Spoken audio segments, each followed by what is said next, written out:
नमस्कार दोस्तों, welcome to episode 3 day 2 of our Amarkantak यात्रा। पिछले एपिसोड में आपने देखा होगा हमने 3 वाटरफॉल विजिट किए थे।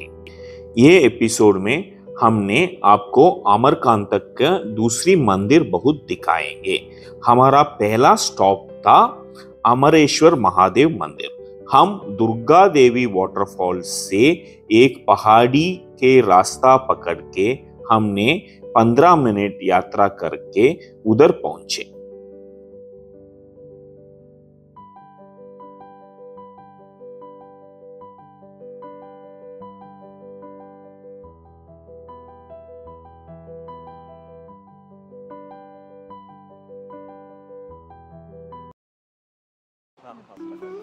ये मंदिर है अमरेश्वर महादेव। अमरेश्वर महादेव में 11 फीट ऊंचे 51 टन वजन के शिव जी और 12 ज्योतिर्लिंग हैं। स्वामी महेंद्रानंद सरस्वती महाराज जी की प्रेरणा से सन 2003 से यहाँ पे मंदिर का निर्माण कार्य चालू हुआ, जो अभी तक कंप्लीट नहीं हुआ है। आगे आप जाएंगे तो आपको शिवलिंग का दर्शन होगा, जिनका वजन है 51 टन और 11 फीट। हम मंदिर में शिवलिंग को देखने के बाद मंदिर के ठीक सामने नंदी भगवान को भी दर्शन किया।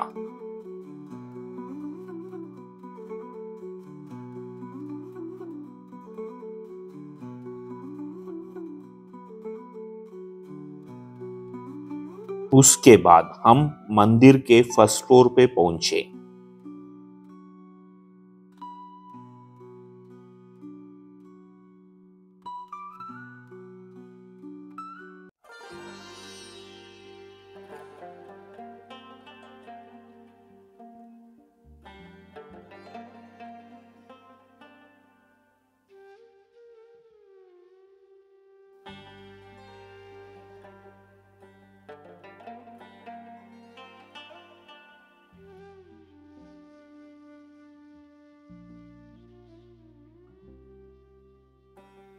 फर्स्ट फ्लोर में सब देवी देवताओं को दर्शन करने के बाद ये नजारा हमने देखा। फिर उधर से हम ज्वालेश्वर महादेव मंदिर पहुंचे। ज्वालेश्वर टेम्पल। ज्वालेश्वर टेम्पल एक स्वयंभू लिंग है। जुहिला नाम की नदी का वहाँ से उद्गम है। सतयुग में ताड़कासुर नाम के एक राक्षस थे। उनके 3 पुत्र तारकाक्ष, कमलाक्ष और विंध्यमानी थे।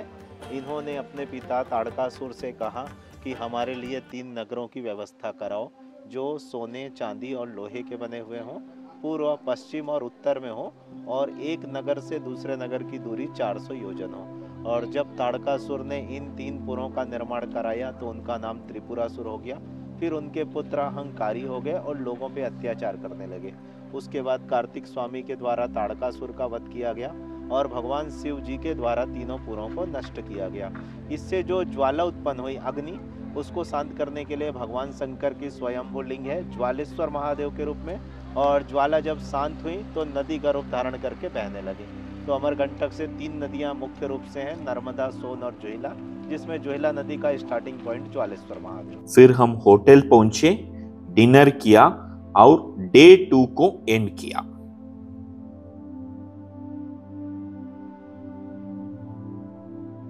Good morning. ये हमारा डे 3 है अमरकंटक में। तो हम अभी सनराइज देखने के लिए आए हैं। सुबह 6:15 का टाइम है, तो अभी तक सनराइज नहीं हुआ। हम एक ऐसा अच्छा सुंदर सा प्यारा लोकेशन पे आए हैं। आप थोड़ा लोकेशन थोड़ा सा देख लीजिएगा। पूरा जंगल के बीच में है और हमारे सिवा कोई और नहीं है। हमारे गाइड जी आज भी हमारे साथ है, तो उन्होंने हमको इधर लेके आ गए हैं। सनराइज हो रहा है, धीरे धीरे सन निकल के आ रहा है बाहर। और स्काई का कलर्स देखिए, painted in orange and grey and blue. हमने बहुत अच्छा सा सनराइज देखा, आपको भी दिखाया। अभी इधर थोड़ा सा पॉइंट्स है जो हम कल घूमे नहीं है, तो वो पॉइंट्स को जाएंगे, फिर हम ब्रेकफास्ट करेंगे, फिर हम आपको आगे का प्रोग्राम बताएंगे।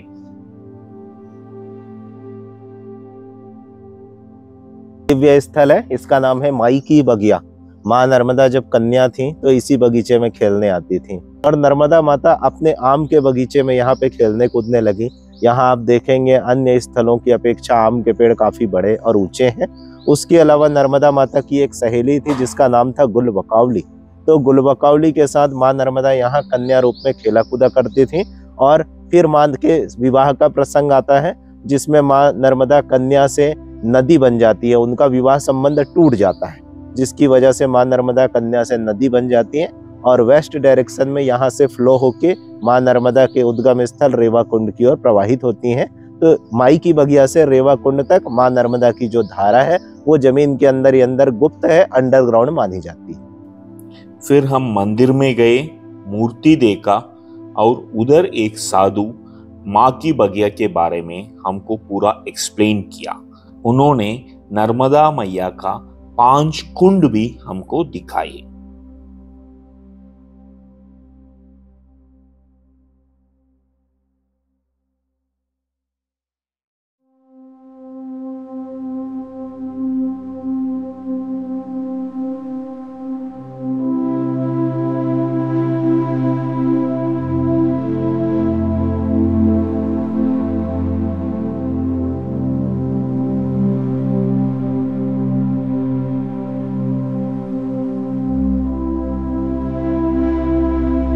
उधर से हम पहुंचे सोनमुड़ा। सोनमुड़ा मीन्स सोन नदी का उद्गम और वैली पॉइंट है। अर्ली मॉर्निंग यहीं पे सनराइज देखने का पॉइंट बना हुआ है जो कि अभी अंडर कंस्ट्रक्शन है। सोन जो है वो ब्रह्मा जी के मानस पुत्र है। यहाँ पे 2 मंदिर दिख रहे हैं। सोनाक्षी माता का शक्तिपीठ है, सोन नदी का उद्गम है। तो दंत कथा है कि नर्मदा जो है वो भगवान शिव की पुत्री है और सोन जो है वो ब्रह्मा जी के पुत्र हैं।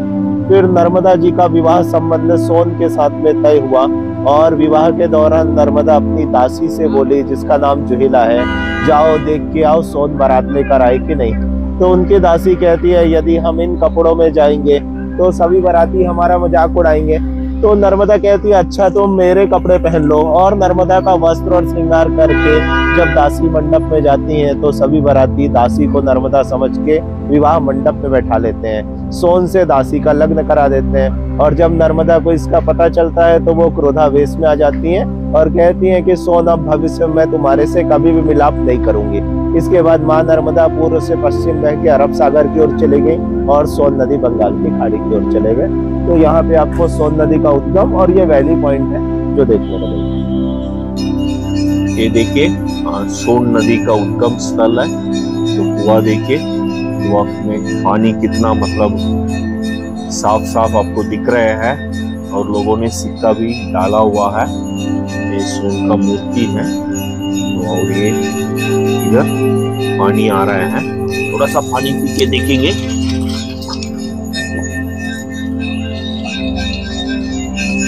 मेडिसिनल वैल्यू लग रहे हैं पानी का टेस्ट।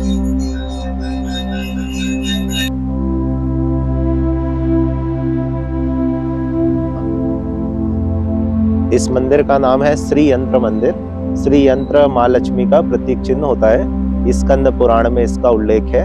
सार्ध कोटि तीर्थेषु स्नायत्वा यत फल मुच्यते लभते तत्फलम भक्त्या कृत्वा श्री चक्र दर्शनम। इसका मतलब है श्री यंत्र के दर्शन से 1,50,00,000 तीर्थों में स्नान का पुण्य प्राप्त होगा और माँ लक्ष्मी का प्रतीक चिन्ह श्री यंत्र होता है। सामने ये मंदिर का प्रवेश द्वार है। यहाँ पे 4 देवी माता हैं, राजराजेश्वरी, काली, सरस्वती, भुवनेश्वरी और छोटे बड़े मूर्तियां 64 योगिनी माताओं के लिए हैं। ये मुख्य मंदिर है। श्री यंत्र 52 फीट लंबा, चौड़ा और ऊंचा। इसके अंदर 62 इंच ऊंची अष्टधातु की बनी हुई राजराजेश्वरी माता की मूर्ति है। इसके बाद इस मंदिर का पट बंद कर दिया गया। साल में केवल यहाँ पे पर्टिकुलर डे में 15 डे ही काम होता है, इसलिए ये मंदिर अभी अंडर कंस्ट्रक्शन है और 1 साल बाद मंदिर का ओपनिंग है। जब ओपनिंग होगा तो लोगों को इसका दर्शन लाभ प्राप्त होगा। इस तरीके का ये मंदिर है। सामने ये लेक दिखाई दे रहा है। इस लेक का नाम है सावित्री सरोवर। इसी तरह की एक लेक माई की बगिया रोड में भी आप देखे थे, गायत्री सरोवर, और वो कलचुरी टेम्पल है सामने। अभी हम पहुंचे दिगंबर जैन मंदिर। जैन मंदिर, संसार की सबसे वजनदार मूर्ति और कमल यहाँ पे विराजमान है। भगवान आदिनाथ ऋषभ देव जी महाराज, जो कि जैनियों के 24वें तीर्थंकन होते हैं, उनका यहाँ पे प्रतिमा है। जिसमें मूर्ति का वजन है 24 टन, कमल का वजन 17 टन। दोनों अष्टधातु के हैं और Guinness book of world record के लिए प्रस्तावित है।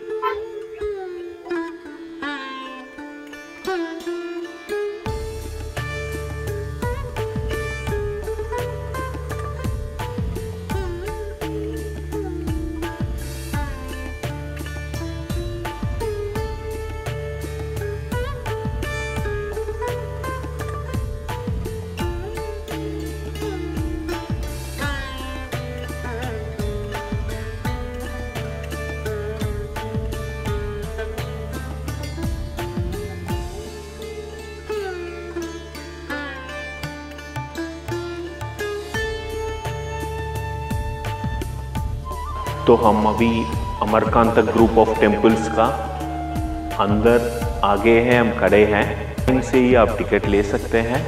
अगर आप ऑनलाइन से टिकट लेंगे तो आपको एक आदमी का चार्ज है 20 रुपया। तो ये अभी ये देखिए, हम अभी पंचमथा टेम्पल के सामने खड़े हैं। ये 16th सेंचुरी में गोंड रूलर के टाइम ये बिल्ड किया गया है, ऐसा लोग बोलते हैं।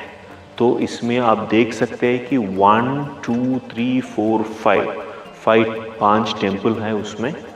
तो ये 5वां टेम्पल है।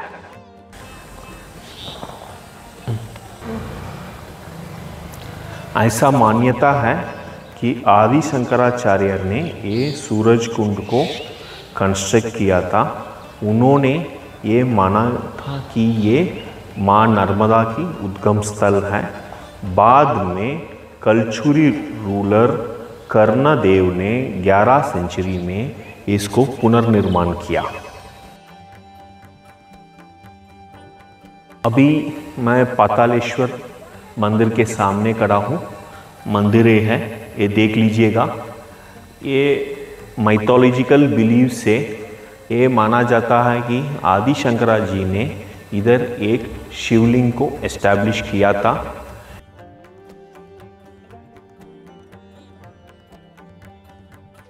ये मंदिर ने जो निर्माण किया है वो किंग करणदेव है, कलचुरी डायनासिटी का। वो 1041 to 1072 में ये रूल करता था। ये टेम्पल कलचुरी डायनासिटी का सबसे महत्वपूर्ण टेम्पल माना जाता है उनका आर्किटेक्चरल के हिसाब से। अभी हम जुहिला मंदिर के सामने खड़े हैं। तो आप सबको जानते हैं, ये हमारा चैनल में भी बहुत बार हमारा गाइड ने बोल चुका है कि जुहिला नर्मदा की दासी थी। तो उन्होंने सोन से शादी किया था। तो उनका एक ब्रोकन स्टैच्यू ये मंदिर के अंदर पड़ा हुआ है। जुहिला एक नदी है। तो ये गहोर बघेल डायनेसिटी, गहोर राजा ने ये मंदिर बनवाया था 14th सेंचुरी सीई में।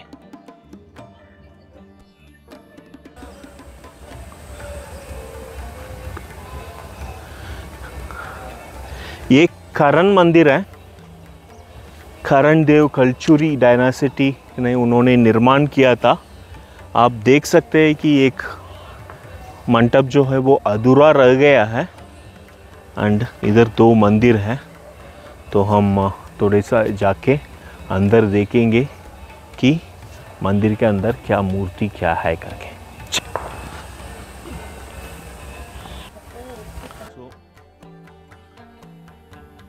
सभी मंदिर के अंदर हमने शिवलिंग को देखा।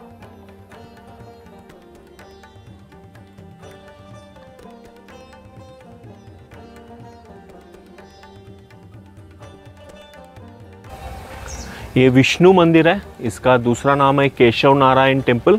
ये भी कलचुरी डायनासिटी का मंदिर है। इसके अंदर 2 सैंक्टम सेंटोरम है। एंड ये 11th to 12th century CE में बना गया है। हम वापस होटल पहुंचे, ब्रेकफास्ट किया और अराउंड 11 बजे चेकआउट किया। हमारे अगले एपिसोड में हम आपको पूरा रिसोर्ट दिखाएंगे और बिलासपुर में 2 मुख्य स्थल को दिखाएंगे। Till such time, goodbye, take care, thanks for watching.